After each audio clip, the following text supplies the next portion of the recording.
Hi, welcome to my channel. ಇವತ್ತು ನಾನು ನುಗ್ಗೆ ಸೊಪ್ಪಿನ ಪಲ್ಯ ಹೇಗೆ ಮಾಡೋದು ಅಂತ ಹೇಳ್ಕೊಡ್ತೀನಿ. ನುಗ್ಗೆ ಸೊಪ್ಪಿನ ಪಲ್ಯ ಅನ್ಬೋದು ಅಥವಾ ದಾಲ್ ಅನ್ಬೋದು, ತುಂಬ ಚೆನ್ನಾಗಿರುತ್ತೆ. ನೋಡಿ, ನುಗ್ಗೆ ಸೊಪ್ಪನ್ನು ಬಿಡಿಸ್ಬಿಟ್ಟು ತೊಳೆದಿಟ್ಕೊಂಡಿದ್ದೀನಿ. ಇಲ್ಲಿ ಬೇಳೆನ ಬೇಯಿಸಿಟ್ಕೊಂಡಿದ್ದೀನಿ. ಇವಾಗ ಒಂದು ಪಾತ್ರೆಗೆ ಎಣ್ಣೆ ಹಾಕ್ತೀನಿ.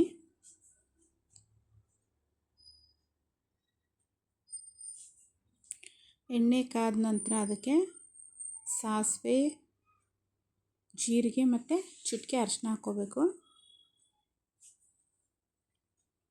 ತುಂಬ ಚೆನ್ನಾಗಿರುತ್ತೆ ಮತ್ತು ತುಂಬ ಟೇಸ್ಟಿಯಾಗಿರುತ್ತೆ ಮತ್ತು ಹೆಲ್ತ್ಗೂ ಕೂಡ ತುಂಬ ಒಳ್ಳೆಯದಿದು ನುಗ್ಗೆ ಸೊಪ್ಪು.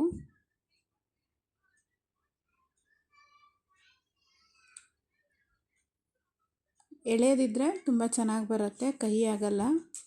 ಒಂದು ಸ್ವಲ್ಪ ಬಲ್ತಿದ್ದಿದ್ರೆ ಕಹಿ ಆಗುತ್ತೆ. ನೋಡಿಬಿಟ್ಟು ಎಳೆದನ್ನು ತೊಗೊಂಡ್ಬಿಟ್ಟು ಮಾಡಬೇಕು. ನೋಡಿ, ಸಾಸಿವೆ ಚಿಟಪಟ ಅಂದ ತಕ್ಷಣ ಅದಕ್ಕೆ ಮೆಣಸಿನ್ಕಾಯಿ ಹಾಕ್ಕೊಂಡಿದ್ದೀನಿ ಮತ್ತು ಒಂದೆರಡು ಬೆಳ್ಳುಳ್ಳಿನ ಜಜ್ಜಿಬಿಟ್ಟು ಹಾಕ್ತಾಯಿದ್ದೀನಿ.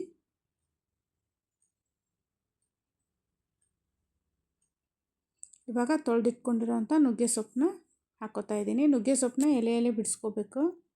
ಅದನ್ನು ಪೇಪರಲ್ಲಿ ಹಾಗೆ ಇಟ್ಟರೆ ಒಂದಿನ ತಂದುಬಿಟ್ಟು ಪೇಪರಲ್ಲಿ ಇಟ್ಬಿಟ್ರೆ ತಾನೇ ಬಿಟ್ಕೊಳ್ಳುತ್ತೆ ಎಲೆ. ಇವಾಗ ಅದು ಚೆನ್ನಾಗಿ ಫ್ರೈ ಆಗಬೇಕು. ಚೆನ್ನಾಗಿ ಕೈ ಆಡಿಸ್ಬಿಟ್ಟು ಒಂದು 2 ನಿಮಿಷ ಮುಚ್ಚಿಡಬೇಕು. ನಿಮಗೆ ನನ್ನ ವಿಡಿಯೋ ಇಷ್ಟ ಆಗಿದ್ದಲ್ಲಿ ಲೈಕ್ ಮಾಡಿ, ಕಮೆಂಟ್ ಮಾಡಿ ಹಾಗೂ ಸಬ್ಸ್ಕ್ರೈಬ್ ಮಾಡೋದನ್ನು ಮರಿಬೇಡಿ.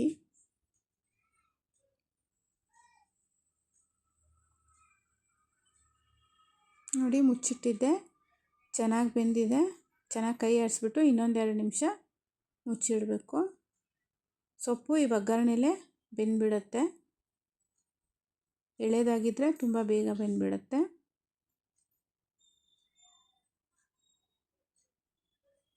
ಇನ್ನೊಂದು 2 ನಿಮಿಷ ಮುಚ್ಚಿಡ್ತಾ ಇದ್ದೀನಿ. ಇವಾಗ ನೋಡಿ, ಬೇಳೆಗೆ ಟೊಮೆಟೊ, ಈರುಳ್ಳಿ ಮತ್ತು ಬೆಳ್ಳುಳ್ಳಿನ ಹಾಕಿಬಿಟ್ಟು ಬೇಯಿಸ್ಕೊಂಡಿದ್ದೀನಿ. ತೊಗರಿಬೇಳೆ ಇದು. ಅದನ್ನು ಚೆನ್ನಾಗಿ ಕೈ ಆಡಿಸ್ಬಿಟ್ಟು ಫ್ರೈ ಆಗಿರೋ ಸೊಪ್ಪಿಗೆ ಹಾಕ್ಕೋಬೇಕು.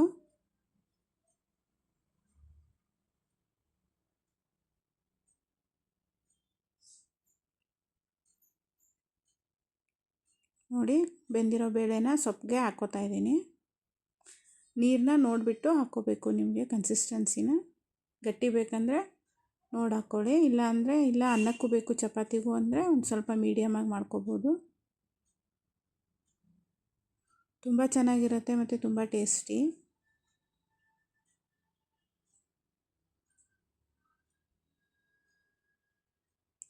ನೋಡಿ, ಇವಾಗ ರುಚಿಗೆ ತಕ್ಕಷ್ಟು ಉಪ್ಪು ಹಾಕ್ತಾಯಿದ್ದೀನಿ.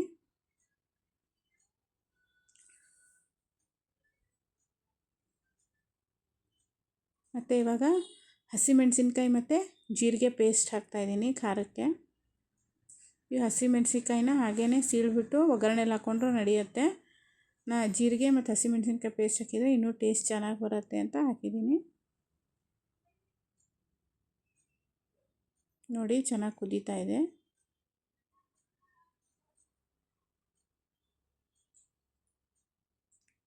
ಇವಾಗ ಒಂದು ಸ್ಮ್ಯಾಶರ್ನ ತೊಗೊಂಡ್ಬಿಟ್ಟು ಚೆನ್ನಾಗಿ ಸ್ಮ್ಯಾಶ್ ಮಾಡಿಬಿಟ್ರೆ ಸೊಪ್ಪು ಮತ್ತು ಬೇಳೆ ಚೆನ್ನಾಗಿ ಹೊಂದಾಣಿಕೆ ಆಗುತ್ತೆ. ಒಂದು 2 ನಿಮಿಷ ಮಾಡಿದರೆ ಸಾಕು.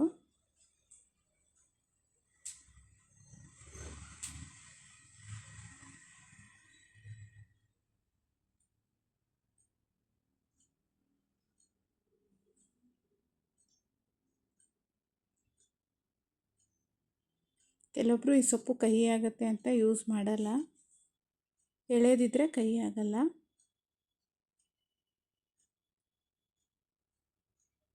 ನೋಡಿ, ನುಗ್ಗೆ ಸೊಪ್ಪಿನ ಪಲ್ಯ ರೆಡಿಯಾಗಿದೆ.